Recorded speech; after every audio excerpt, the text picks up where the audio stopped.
Good morning दोस्तों। आज समाज में उठ रहे एक धुआं जो छोटे बच्चे से लेकर के एक बुजुर्ग तक चर्चा का विषय बना हुआ है, वो विषय है ज्योति मौर्य, आलोक मौर्य और मनीष दुबे। आलोक मौर्य जो हैं, उन्होंने अपनी पत्नी पे आरोप लगाया है कि 2020 के बाद से उनकी पत्नी का संबंध एक दूसरे व्यक्ति के साथ है, इसलिए उनके जीवन में कड़वाहट आ गई है और उनके बीच का रिलेशन समाप्त होने के कगार पे। साथ में उन्होंने भ्रष्टाचार का आरोप भी लगाया है और कई आरोप उनके ऊपर लगाया है। ज्योति मौर्य ने भी आलोक मौर्य के ऊपर दहेज प्रथा, उत्पीड़न जैसे आरोप लगाए हैं। तो इन आरोपों में कितनी सच्चाई है ये तो बाद में तय होगी, न्यायालय तय करेगा। आज इन्हीं आरोपों से रिलेटेड मैं एक टॉपिक लेकर आया हूं। हालांकि जो केस स्टडी हम करने वाले हैं ये ज्योति मौर्य के ऊपर एक केस स्टडी नहीं है, ये केस स्टडी प्रयागराज इलाहाबाद का है, हाई कोर्ट का है। उस पर हम अच्छे से बात करेंगे और जो ये बताने में बिल्कुल सक्षम है कि जो अवैध संबंध है वो कानूनी रूप से गैर है या कानूनी रूप से उनको मान्यता प्राप्त है। तो ये जो टॉपिक है समाज में उन लोगों के लिए भी जरूरी है जो जानने की इच्छा रखते हैं। ये टॉपिक उन विद्यार्थियों के लिए है जो यूपीएससी हो, बीपीएससी हो, जेपीएससी हो, एसएससी हो, जेएसएससी हो, रेलवे हो, बैंकिंग हो, जहाँ पे जीएस में पॉलिटिकल साइंस से कुछ आईपीसी सेक्शन के कभी कभी प्रश्न पूछ लिया करते हैं। तो यहाँ पे हम एक धारा आईपीसी सेक्शन का बात करेंगे और पूरी तरह से इन चीज़ों को हम समझने का प्रयास करेंगे कि आखिर सोसाइटी में क्या होना चाहिए या नहीं होना चाहिए। और जाते जाते आपके लिए हम एक चिंता के लिए और आपके चिंतन के लिए मैं एक बात छोड़ जाऊंगा जिस पे आप चिंतन कीजिएगा और देखिएगा कि क्या आगे हो सकता या नहीं हो सकता। तो हम आज चर्चा करने वाले हैं अवैध संबंध के ऊपर। तो हम आपको लेके चलते हैं, थोड़ा सा एक जगह दिखाता हूं मैं अवैध संबंध के ऊपर। हमने हाई कोर्ट का एक डिसीजन को लिया है जो उच्च न्यायालय है प्रयागराज, जो अब इलाहाबाद के नाम से जाना जाने लगा है। यहाँ पे एक केस आया था काफ़ी पहले। इस केस में एक हस्बैंड और एक वाइफ के बीच की कहानी है। जैसे आज ज्योति मौर्य और आलोक मौर्य की बात कर रहे हैं उसी प्रकार से ये कहानी है। लेकिन यहाँ पे एसडीएम बनने की कहानी तो है नहीं, यहाँ पे उस प्रकार की कहानियाँ हैं नहीं। तो यहाँ पे कुछ अलग कहानी है, सुनिएगा। हस्बैंड और वाइफ के बीच में तू मैं झगड़े और according to the case wife ने अपने हस्बैंड के ऊपर ये एलिगेशन लगाया कि उनका हस्बैंड उनके साथ अत्याचार करता है, उनको मारता है, उनको पीटता है। ये बातें मैं नहीं कर रहा हूँ, ये जो बातें कोर्ट में हुई है मैं उसके आधार पे बातें रख रहा हूँ आपको। और आप हाई कोर्ट का वर्डिक्ट आप देख सकते हैं, अवेलेबल है गूगल के ऊपर। तो आरोप लगा, आरोप लगने के बाद इस वाइफ ने इसकी एक अदर पर्सन है उसके साथ ये महिला लिविंग रिलेशनशिप में चली जाती है और इसके साथ रहना शुरू करती है अपने पति को छोड़कर। और यहाँ पे आपके लिए जानना जरूरी है कि वो पति को छोड़ती है बिना तलाक लिए किसी अदर पर्सन के साथ लिविंग रिलेशन में रहती है। मतलब यहाँ पे मामला आ गया दोनों के बीच में अवैध संबंध का। क्योंकि अभी इन्होंने तलाक लिया नहीं है तो ये मामला हमारे समाज के दृष्टिकोण से एक अवैध संबंध का मामला होता है। हमारी समाज अगर कोई भी व्यक्ति अन्य महिला के साथ या अन्य पुरुष के साथ, चाहे वो मैरिड हो या अनमैरिड हो, अगर वो उस रिलेशनशिप में है, इसे सिंपल सा अवैध संबंध करार दिया जाता है। तो यहाँ पे मैं आपको क्लियर कर देना चाहता हूँ, जो हम बात करने वाले हैं ये मैरिड कपल के ऊपर बात करने वाले हैं। और थोड़ा सा मैं इसके साथ ही आपको ये भी बता दूंगा कि अनमैरिड कपल पे क्या बातें होनी चाहिए या नहीं होनी चाहिए समाज में। तो देखिएगा, यहाँ पे जब आरोप लगा, इन्होंने आरोप लगाने के बाद हाई कोर्ट से डिमांड किया, मांग की कि मुझे मेरे पति के खिलाफ सुरक्षा दिया जाए क्योंकि मेरा पति मेरे ऊपर मर्डर या किसी अन्य प्रकार के जोखिम भरा प्रयत्न कर सकता है, जिससे मैं मुश्किल में पड़ सकती हूँ, मेरा जान माल का क्षति हो सकता है। तो मुझे सुरक्षा दिया जाए। तो इस केस में बात यह था, यहाँ पे सुरक्षा का डिमांड किया गया था और सुरक्षा की मांग की गई। अब हाई कोर्ट ने ये बातें रखी वाइफ के सामने कि हम आपको सुरक्षा नहीं दे सकते, हम आपको सुरक्षा मुहैया नहीं करा सकते। पहले आपने अपने हस्बैंड से तलाक नहीं लिया, अभी तक आप उन्हीं की पत्नी हो, अभी तक आपका संबंध उन्हीं के साथ है और आप किसी अन्य पुरुष के साथ संबंध बना के रहती हो। अगर मैं आपको सुरक्षा देता हूं यहाँ पे, तो समाज में ये भावना जाएगी या समाज के लोग ये समझेंगे कि हाई कोर्ट ने अवैध संबंध को वैधता प्रदान कर दी। तो हाई कोर्ट ने जो वर्डिक्ट दिया कि आपको मैं सेफ्टी प्रोवाइड नहीं कर सकता, क्योंकि यहां से अवैध संबंध को हम वैधता प्रदान नहीं कर सकते। हालांकि आप किसके साथ रिलेशन में हो या नहीं हो, ये आपके ऊपर निर्भर करता है। इसके लिए अभी कोई कानून ऐसा नहीं है कि हम आपको सजा दे सके या आपका पति केस करे। तो अब थोड़ा सा हम समझेंगे, क्या भारतीय दंड संहिता, जिसे हम आईपीसी के नाम से जानते हैं, यहाँ पे कोई ऐसा कानून या कोई सेक्शन है या नहीं जो इस प्रकार के कुकृत्य को रोका जा सके। तो थोड़ा सा हम आते हैं यहाँ पे, बात करते हैं कि एक सेक्शन है आईपीसी का, इसको बोलते हैं 497। यह जो है 1870 में ईस्वी में यह कानून आया था, आईपीसी में जुड़ा था कि 497 यह कहता है कि यदि कोई फीमेल, इसका हस्बैंड है, यहाँ पे उसका हस्बैंड है, ये फीमेल उसकी पत्नी है, किसी अदर के साथ रिलेशन में जाती है, कोई एक्स पर्सन के साथ, ये मेल के साथ, अगर इसका हस्बैंड ने परमिशन दिया अपनी पत्नी को किसी एक्स पर्सन के साथ आप रिलेशन बनाते हो, तो ये कानूनी रूप से अवैध नहीं है, ये वैध होगा। पहला चीज। तो कंडीशन 1 कि पति के मर्जी से, पति की इच्छा से रिलेशन बनाना सही है।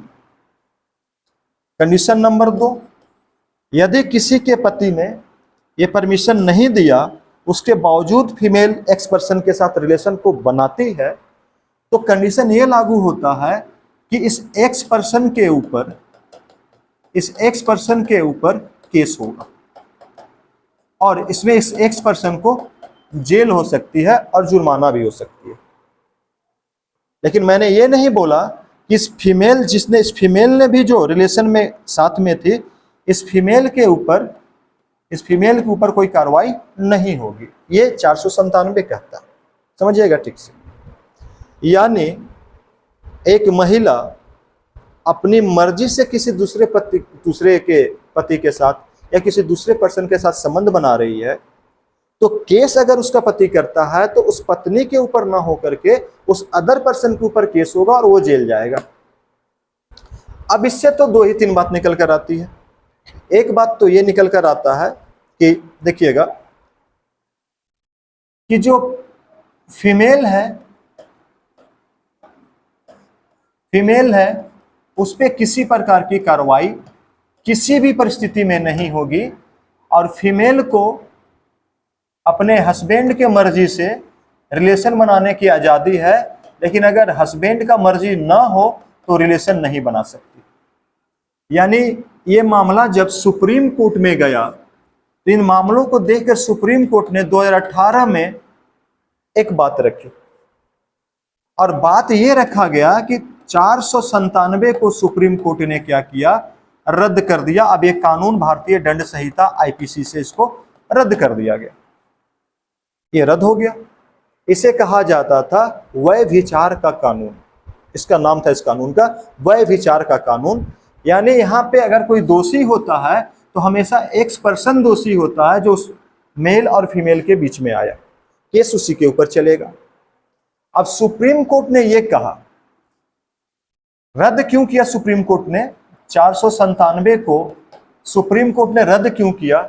एक कारण है, सुप्रीम कोर्ट ने बोला यह भारतीय संविधान के आर्टिकल 14, 15 और 21 का क्या कर रहा? हनन कर रहा। समाज में सभी लोग को समानता का अधिकार है, धर्म, मूल, वंश, लिंग, जाति के आधार पर किसी के साथ भेदभाव नहीं किया जाएगा, साथ ही सभी को स्वतंत्रता का अधिकार है। लेकिन यहां पे क्या हो रहा है कि पति जो है, ऐसा प्रतीत हो रहा है अपनी पत्नी का मालिक है।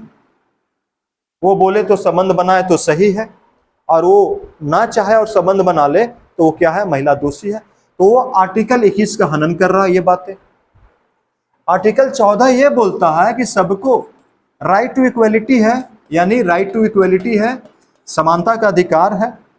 तो महिला और पुरुष जब दोनों समान है, इक्वल है, तो कार्रवाई सिर्फ उस एक पर्सन के ऊपर क्यों हो रहा है, फीमेल के ऊपर क्यों नहीं हो रहा? ये भी क्या कर रहा? हनन कर रहा। और धर्म, मूल और लिंग के आधार पे भारत में भेदभाव करना मना है। तो लिंग के आधार पर यहाँ पे सजा मिल रहा है, मेल है तो सजा मिलेगा, फीमेल है तो सजा नहीं मिलेगा। क्यों? फीमेल को आप बहलाकर, फुसलाकर, लोभ या लालच के भय दिखाकर आप उसके साथ संबंध स्थापित कर रहे हैं। वहां महिला बेगुनाह है, महिला को इतना बोध नहीं है कि महिला के साथ कोई व्यक्ति क्या कर रहा है। इस आधार को जज करते हुए सुप्रीम कोर्ट ने क्या किया? इस कानून को 2018 में रद्द कर दिया। हालांकि सुप्रीम कोर्ट ने इस पे जब विचार कर रही थी तो हमारी जो सेंट्रल गवर्नमेंट है, अभी जो मोदी की जो गवर्नमेंट है, इनके तरफ से बात रखी गई। बात ये रखा गया कि भारत जो है वैवाहिक रूप से एक सामाजिक व्यवस्था है भारत, और भारत में इस प्रकार की बातें अगर आती है, किसी भी महिला को या किसी भी पुरुष को आज़ादी मिल जाए कि आप कहीं भी जाकर संबंध को स्थापित कर सकते हैं, तो ये भारत के समाज के लिए, भारत की सोसाइटी के लिए ये रिफॉर्म सही नहीं होगा। लेकिन सुप्रीम कोर्ट ने गवर्नमेंट की दलील ना सुनते हुए सुप्रीम कोर्ट ने अपने जो विचार थे लोगों के सामने रखा और उसके बाद से इसको रद्द कर दिया। तो अब यहाँ से आप एक चीज देख सकते हैं कि जो सुप्रीम कोर्ट है, इस वर्डिक्ट के बाद भारत में कोई ऐसा आईपीसी नहीं है जो किसी भी मेल या फीमेल को किसी और के साथ रिलेशन बनाने से पनिश कर सकता हो, यानी उसको दंड दे सकता हो। लेकिन बात यहाँ पे समाप्त नहीं होती। अगर हम यहाँ पे बात करें थोड़ा सा इलाहाबाद के संदर्भ में, हाईकोर्ट के बारे में, तो इलाहाबाद के हाईकोर्ट ने ये बोला कि हम आपके रिलेशन को, अवैध संबंध को वैध घोषित नहीं कर सकते। यानी कोर्ट के नजर में किसी अन्य व्यक्ति के साथ संबंध बनाना अवैध है। यदि वो व्यक्ति शादीशुदा है, वो महिला शादीशुदा है और किसी अदर पर्सन के साथ वो संबंध स्थापित करती है या करता है, तो इसका मतलब है कि वो संबंध अवैध है। अगर हमने क्या किया कि इस अवैध संबंध को कानूनी रूप से संरक्षण दे दिया, इन्हें सुरक्षा दे दिया, तो फिर ये क्या होगा? ये वैध घोषित हो जाएगा। इसलिए हाईकोर्ट का मानना है कि आप शादी के बाद किसी के साथ संबंध बनाते हैं वो अवैध है।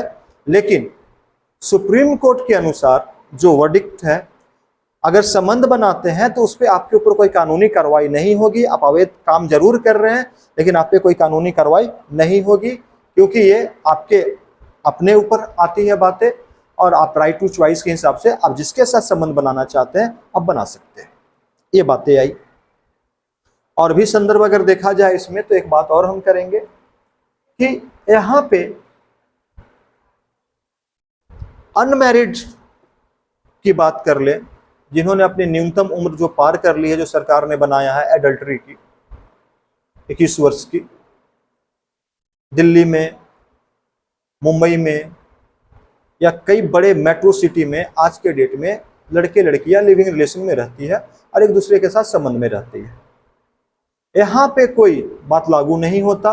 और हाई कोर्ट ने ये बोला था कि आज आप डिमांड कर रहे हो सिक्योरिटी की अपने पति के अगेंस्ट क्योंकि आप किसी और के साथ हो, कल को अवैध संबंध में रहने वाले, लिविंग रिलेशन में रहने वाले सारे भारत के बच्चे आकर के हमसे न्याय की गुहार करें कि हमारे माता और पिता के खिलाफ हमें सुरक्षा दी जाए, तो समाज में गलत मैसेज जाएगा कि हाई कोर्ट ने अवैध रिलेशनशिप को वैध कर दिया है, इसलिए ये जो रिलेशन है अवैध ही होगा।